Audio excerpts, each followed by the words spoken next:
could we say that maybe the whole reason we are able to experience ourselves as finite selves in the world of forms is to feel that contrast, and then through following our bliss, as Joseph Campbell has pointed to, see how the pure consciousness inspired version of us would act toward that. Yeah, and let's go before act. Before act. Act is nothing to be Yeah, concerned with. relate to and then act. Right. See, relate to is it. Because relate to is being. Now you're getting into being. Who are you being with that war? Who are you being with this problem? When you are being one way, you are fearful. When you are being one way, it is you are small, and that is powerful, and that is threatening. So when you are being a certain way, it creates an insecurity and all of that. But who you are is God. You are an aspect of God. And this is the part where, as an aspect of God, and you are not all that God is, but through every finite aspect, this is what desire is. Desire is to express more of all that you are. So this is how the infinite is expanding. The infinite is expanding because through every particle of itself, every aspect of itself, like you and I, that when as we expand in our beingness, you and I as a particle or an aspect. Imagine now 8 billion of these particles, and let's add in trillions for animals and even more for minerals and all other forms of consciousness. And you take every one of these aspects of all that is, and as that aspect expands, the whole is expanding. So this infinite is in an eternal state of expansion only through the expansion of every aspect of itself. It does not expand to become something it is not, because that would suggest that God is less than all that is. God can never be something that it is not, because God is all that is. So how does infinite expand? It must become more of itself. It must expand and become more of itself. Now look at the metaphor with you and I.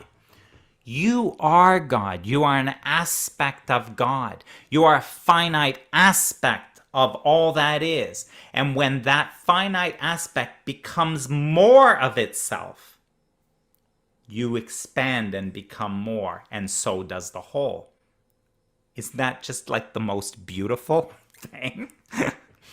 Wow, it is. It is. And it's funny how as you're speaking, I have this kind of feeling growing up in me, and yet I'm trying to kind of put it into form or make more of an intellectual sense of it. And it's hard to do that. And I know that people listening to this conversation will have the same thing. Um, so in other words, is if we could say that feeling is this indicator that is built in us, and then desire is kind of like the fuel or the movement of the energy, and it's almost like one, you need one for the other. Like if you don't have the feeling or you misunderstand it, then you won't know whether to go left or right. But if not for your desire to go this way or the other, then the information would just be information, right? So this is a perfect place to bring up feeling, and I love the way you even just talked about what I had just said, and then the feeling you began feeling in you. And this is really good for the listeners too. I'm just talking. I chatter. And if you go on my website, look at webinars, listen to me on other podcasts, boy, do I talk. I'm like talking and talking and chattering, right? So, but Sydney Banks reminded of this. All that matters is the feeling. Yeah. So here I am chattering, chattering, chattering. I'm talking and I'm saying stuff, and you felt something, right?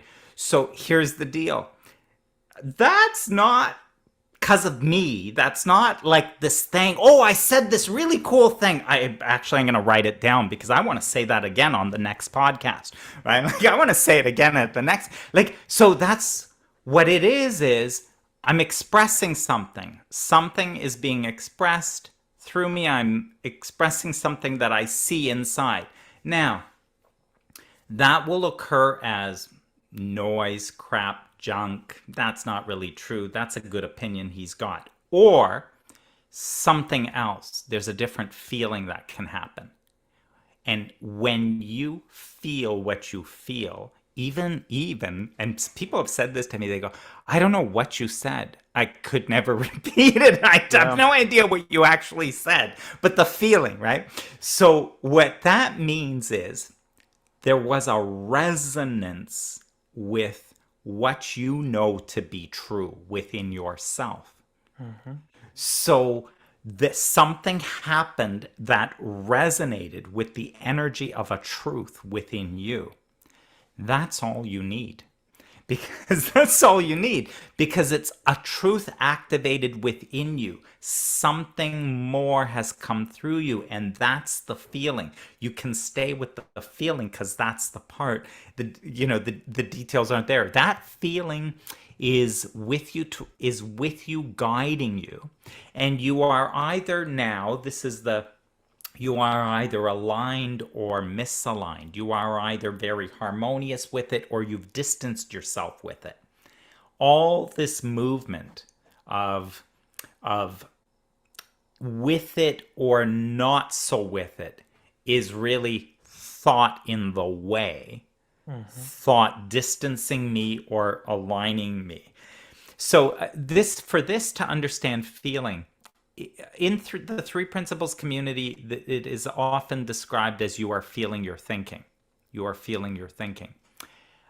I'm going to say a complete description Please.